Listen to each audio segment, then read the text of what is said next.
Assalamualaikum warahmatullahi wabarakatuh. Alhamdulillah, wassalatu wassalamu ala rasulillah Sayyidina Muhammad ibn Abdillah wa ala alihi wa sahbihi wa man wala wa la hawla wa la quwata illa billah, amma ba'd. Ikhwani rahimakumullah, saat ini kita umat Islam sangat membutuhkan generasi-generasi penerus perjuangan di dalam menegakkan syariat Islam.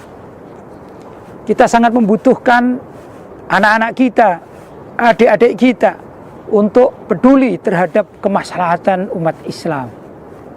Karena itu alangkah tepat bila mana kita sebagai orang tua untuk mendidik anak-anak kita sejak dari dini sampai menginjak kepada usia remaja, bahkan sampai mereka dewasa dalam pantauan kita, sehingga mereka memahami bagaimana pentingnya berislam yang benar, yaitu mengikuti ajaran dari baginda Nabi Muhammad SAW, yang mana beliau ini senantiasa untuk menyampaikan agama itu dari Allah Subhanahu wa taala, baik itu lewat ayat-ayat suci Al-Quran maupun dari hadis-hadis sabda Nabi Muhammad SAW.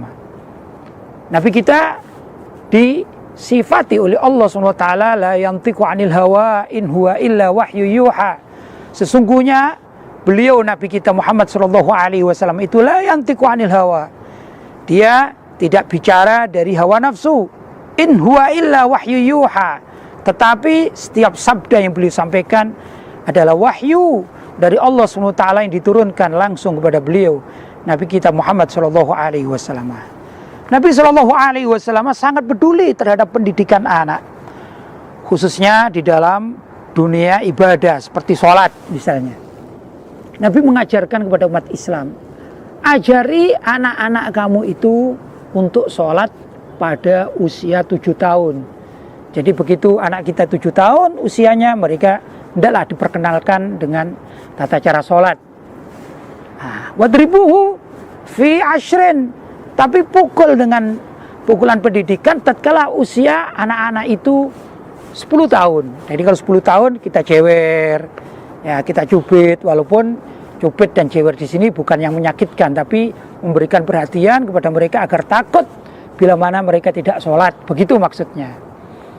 Nabi SAW dalam riwayat dulu tatkala beliau suatu saat sholat, di sekeliling beliau ini ada 2 orang cucunya, yaitu Sayyidina Hasan, Sayyidina Husain, dan juga cucu angkat beliau yaitu Sayyidina Usama bin Zaid. Ini senantiasa mereka bertiga itu yang memperhatikan dan mengikuti gerak langkah Rasulullah SAW karena hidup bersama beliau.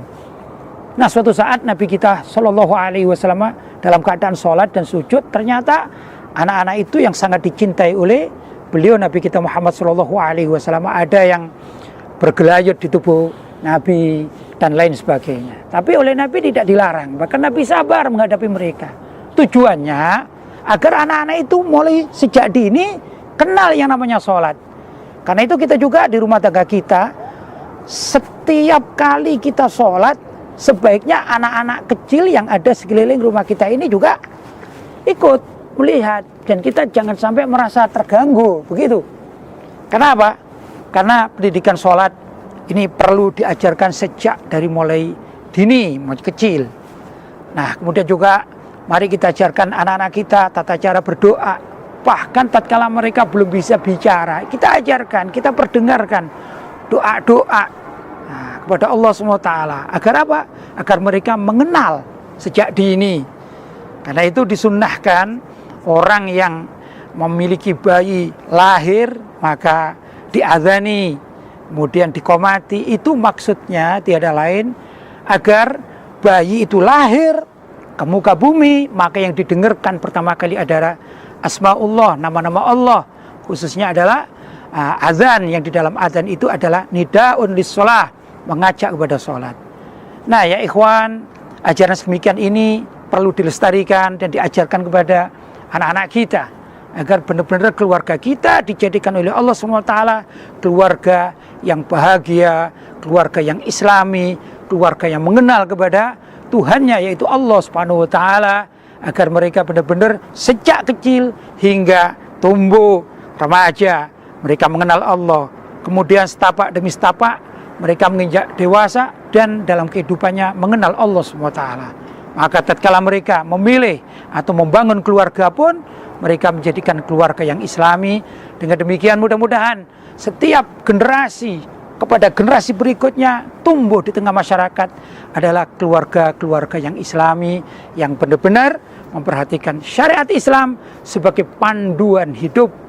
Kalau sudah demikian, insya Allah di lingkungan kita akan menjadi lingkungan yang islami, di wilayah kita menjadi wilayah yang islami, di kota kita menjadi kota yang islami, di provinsi kita menjadi provinsi yang islami, dan di negara kita menjadi negara yang islami. Baldatun thayyibatun wa rabbun ghafur.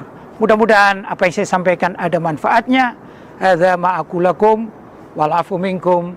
Wassalamualaikum warahmatullahi wabarakatuh.